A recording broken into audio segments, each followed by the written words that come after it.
Hello friends, स्वागत है आपको मेरे चैनल रेखा माही टिप्स में। फ्रेंड्स, आज का वीडियो में मैं बताऊंगी कि आप स्कूटी चलाने के लिए सीख रहे हो तो किन किन बातों को आपको ध्यान में रखना है। और आज का वीडियो में मैं आपको दिखाऊंगी कि स्टेप बाय स्टेप 7 डेज में, ओनली फॉर 7 डेज, आप 7 डेज में स्कूटी कैसे परफेक्ट तरीके से चलाने के लिए सीख सकते हो। तो मैं एक ही दिन में ये वीडियो शूट करूँगी, लेकिन फ्रेंड्स आपको ये 7 दिनों में ये आपको ट्रेनिंग लेनी है। तो आज का वीडियो में मैं बताऊंगी कि कैसे पहला दिन, दूसरा, तीसरा, चौथा, पाँचवा, छठा और 7 डेज जो आप परफेक्ट राइडर बन सकते हो। बस छोटी छोटी बातों को ध्यान में रखना, मैं जैसे बताती हूँ मेरे टिप्स को फॉलो करना। तो फ्रेंड्स, मैं आज शुरू से आपको बताऊंगी, अगर आप साइकिल चलाना नहीं भी जानते हो तो कैसे आप स्कूटी को संभालोगे, हैंडल को कंट्रोल करोगे, एक्सीलेटर को कंट्रोल करोगे, पैरों को धीरे धीरे ऊपर कैसे लोगे। तो मैं आज का वीडियो में बिल्कुल यही बताने वाली हूँ।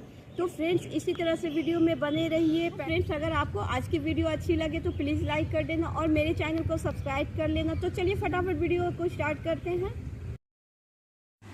तो फ्रेंड्स, मैंने बहुत सारे वीडियो में स्कूटी के फंक्शन के बारे में बताया है, तो स्कूटी के फंक्शन के बारे में मैं नहीं बताऊंगी, क्योंकि हर एक स्कूटी का एक ही फंक्शन होता है। अगर स्कूटी एक चलाने के लिए सीख जाते हो तो सब भी स्कूटी चलाने के लिए सीख जाओगे। तो स्कूटी देखिए हमारी अभी एक स्टैंड में लगी है, मतलब साइड वाली स्टैंड में लगी है, तो स्टैंड से बिल्कुल हटाना नहीं है। इसी तरह से आप स्कूटी को स्टैंड में ही रहने दें, क्योंकि अगर आप साइकिल चलाना नहीं भी जानते हो तो बहुत ही परफेक्ट तरीके से कैसे स्कूटी को संभालोगे मैं यहाँ पे ये बताऊंगी। इसीलिए स्टैंड में इसी तरह से लगे रहने दें और स्कूटी को इस तरह से पहले आप सीधा करें। यहाँ पे डरे बिल्कुल नहीं, अपने कॉन्फिडेंस लेवल को बढ़ाएं और स्टैंड में इसी तरह से लगे रहने दें। बस आपको करना क्या है कि धीरे धीरे स्कूटी के बैलेंस को संभालना है। ध्यान रखें, स्कूटी के बैलेंस को यहाँ संभालना है। इसीलिए मैंने यहाँ स्कूटी के स्टैंड को इसी तरह से छोड़ दिया है, क्योंकि अगर स्कूटी को आप संभाल नहीं पाओगे, स्कूटी अगर गिरेगी तो स्टैंड पे आके वो रुक जाएगी। तो बस करना क्या है कि धीरे धीरे बस इसी तरह से आपको चलना है, और जहाँ पे लगे कि स्कूटी गिरने वाली है तो स्टैंड में आकर रुक जाएगी। तो बस आपको स्कूटी का जो हैंडल होता है इस तरह से पकड़े और बिल्कुल स्लो चले। जहाँ पे लगे कि आप स्कूटी को संभाल नहीं पा रहे हो, स्कूटी को स्टैंड पे खड़ा कर दो। तो कंटिन्यू आप कम से कम एक दिन के लिए ऐसे ही प्रैक्टिस करो, क्योंकि यहाँ सवाल उठता है कि आप अगर साइकिल चलाने नहीं जानते हो तो स्कूटी के बैलेंस को कैसे संभालोगे। तो बैलेंस पहले बनाना है। तो ये हो गया फर्स्ट डेज का। तो फ्रेंड्स, अब मैं सेकेंड डेज में जाने वाली हूँ। तो सेकेंड डेज में ये देखिए, मैं यहाँ पे स्कूटी के स्टैंड को हटाऊँगी। यहाँ पे ध्यान रखें, स्कूटी के स्टैंड को हटाकर अब स्कूटी को स्टार्ट करके चलना है। तो बस धीरे धीरे इसी तरह से प्रैक्टिस करनी है। सबसे पहले अगर आपकी हाइट कम है और स्कूटी में बैठने में आपको दिक्कत हो रही है तो इस तरह से इजीली स्कूटी में पहले बैठ जाए। उसके बाद बाएं पैर से स्कूटी का जो साइड वाला स्टैंड है उसे पैरों से इस तरीके से हटाए। तो ऐसे क्या होगा कि स्कूटी आपकी गिरेगी नहीं, आपको बेधड़क होकर स्कूटी पे बैठना। बस ध्यान रखना है स्कूटी के एक्सीलेटर और हैंडल पे नज़र बिल्कुल सीधा रखें। धीरे धीरे यहाँ पे धीरे धीरे एक्सीलेटर कंट्रोल करना है। तो स्कूटी को मैंने स्टार्ट कर लिया है। अब करना क्या है कि बस एक्सीलेटर बिल्कुल स्लो रखें, धीरे धीरे बिल्कुल यहाँ पे धीरे धीरे चलना है। हड़बड़ाना बिल्कुल नहीं है, ध्यान दें, घबराना बिल्कुल नहीं है और हड़बड़ाना भी बिल्कुल नहीं है। एक्सीलेटर पे बिल्कुल मतलब कि एकदम जैसे एक्सीलेटर हल्का सा लेना है। मैंने एक्सीलेटर को कंट्रोल करने के लिए बताया है, हैंडल को भी सीधा कैसे रखना है ये भी बताया है।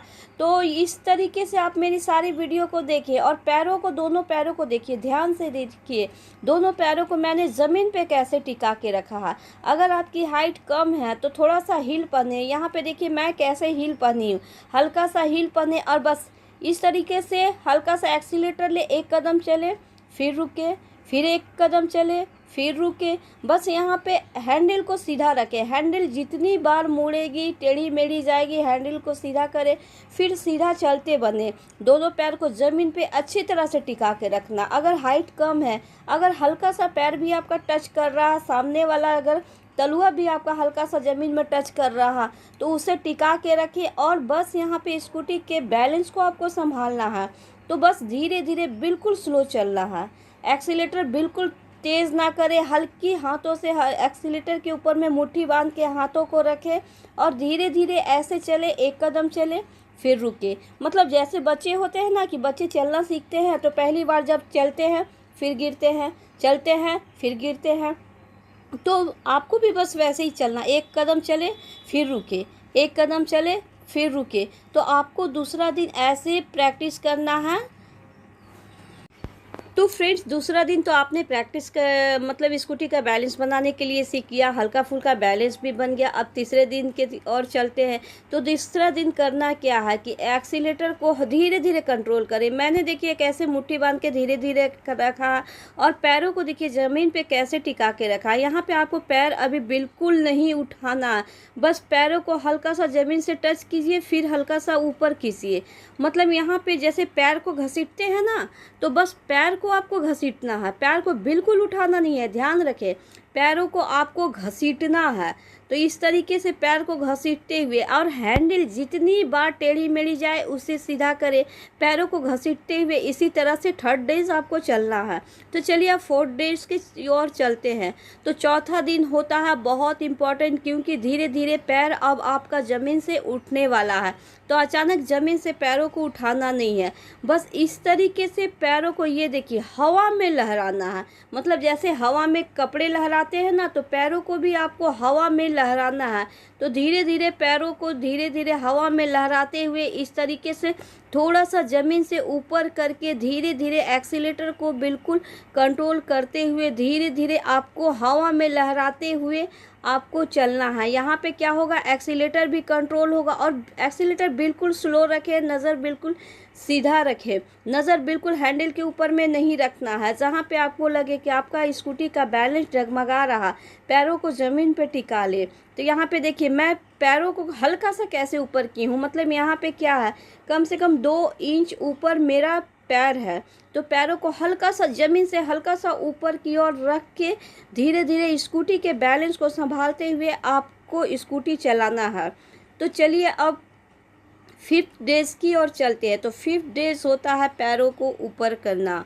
तो यहाँ पे करेंगे क्या कि इस तरीके से जब आपका हवा में लहराते हुए पैर ऊपर जाने लगता है तो धीरे धीरे कोशिश करें स्कूटी के एक्सीलेटर को, हैंडल को कंट्रोल करते हुए इस तरीके से लड़खड़ाते हुए, मतलब बच्चे लड़खड़ाते हैं ना, बस उसी तरह से पैरों को इस तरीके से लड़खड़ाते हुए एक पैर नीचे ही रखें और दूसरे पैर को धीरे धीरे ऊपर करें और स्कूटी के बैलेंस को देखें। यहाँ पे आपको महसूस होगा कि जब आप पैर को ऊपर कर रहे हैं तो आपका स्कूटी का बैलेंस आपसे संभल रहा कि नहीं। अगर आपको लगे कि आपका कॉन्फिडेंस आ जाए कि नहीं मैं बैलेंस को संभाल पा रही हूँ, स्कूटी को संभाल लूँगी, तो दूसरे पैर को धीरे धीरे इस तरीके से ऊपर करें। अचानक धीरे धीरे पैरों को इस तरीके से ऊपर करें और जहाँ तक होगा धीरे धीरे आप चलते बनो। कभी दाहिने पैर को, कभी बाएं पैर को, मतलब एक पैर नीचे रखना है और धीरे धीरे ऐसे एक पैर ऊपर करना है। तो कंटिन्यू आप 5 डेज इसी तरह से प्रैक्टिस करो, स्कूटी के बैलेंस को संभालते हुए एक पैर को ऊपर करने के लिए कोशिश करो। तो फ्रेंड्स जब एक पैर ऊपर हो जाएगा ना, तो आपको छठा दिन क्या करना है, यहाँ पे मैं आपको बताती हूँ कि छठा दिन आप क्या करोगे। तो आपका तो अब कॉन्फिडेंस लेवल भी बढ़ गया है, स्कूटी का बैलेंस भी हल्का सा संभल ही गया है, पूरी तरह नहीं संभला है लेकिन बैलेंस को आपने अच्छी तरह से संभाल लिया है। तो एक पैर को जब आप ऊपर रखें और एक पैर आपका नीचे है, ये देखिए मेरी एक पैर देखिए नीचे है और एक पैर को ऊपर करके जितना दूर होता है स्कूटी को आप चलाओ। यहाँ पे दोनों पैर आपको बिल्कुल ऊपर नहीं करना है, पहले एक पैर ऊपर रखें फिर दूसरा पैर आपका नीचा है, फिर जब इस पैर को ऊपर करोगे तो उस पैर को नीचे कर लेना है। तो ऐसे क्या होगा कि स्कूटी का बैलेंस आपसे संभलेगा, आपको किसी की हेल्प की ज़रूरत नहीं पड़ेगी। तो एक पैर को ऊपर करके कंटिन्यू जितना दूर होता है आप चल पड़ो, फिर आराम करो, फिर इसी तरह से आपको छठा दिन प्रैक्टिस करना है। तो यहाँ पे देखिए मैं पैर को नीचे कर रही हूँ, फिर ऊपर करके कैसे चला रही हूँ। तो फ्रेंड्स ये हो गया 7वां डेज। 7वां डेज भी क्या करना आपको, धीरे धीरे जब एक पैर का बैलेंस बन जाएगा तो दूसरा पैर फटाक से ऊपर कर लें, मतलब दूसरे पैर को आप ऊपर करो और स्कूटी के एक्सीलेटर को हल्का सा तेज करो। यहाँ पे ध्यान रखें, दूसरा पैर जब आपका ऊपर जाएगा तो स्कूटी के एक्सीलेटर को हल्का सा तेज करते हुए कंटिन्यू चल पड़े जितना दूर आपसे हो पाएगा। तो फ्रेंड्स, दोनों पैर को जब आप ऊपर करते हो, एक्सीलेटर जब आप हल्का सा तेज़ नहीं लोगे तो आपकी स्कूटी नहीं जाएगी। आपको यहाँ पे बस वही करना है कि जब एक पैर का बैलेंस बन जाए, फटाक से दूसरे पैर को ऊपर करें और एक्सीलेटर हल्का सा तेज़ करते हुए आपको स्कूटी चलाना है। तो बस अपनी कोशिश को जारी रखें, प्रैक्टिस करते रहें। वीडियो पसंद आए तो प्लीज़ लाइक कर देना और मेरे चैनल को सब्सक्राइब कर लेना।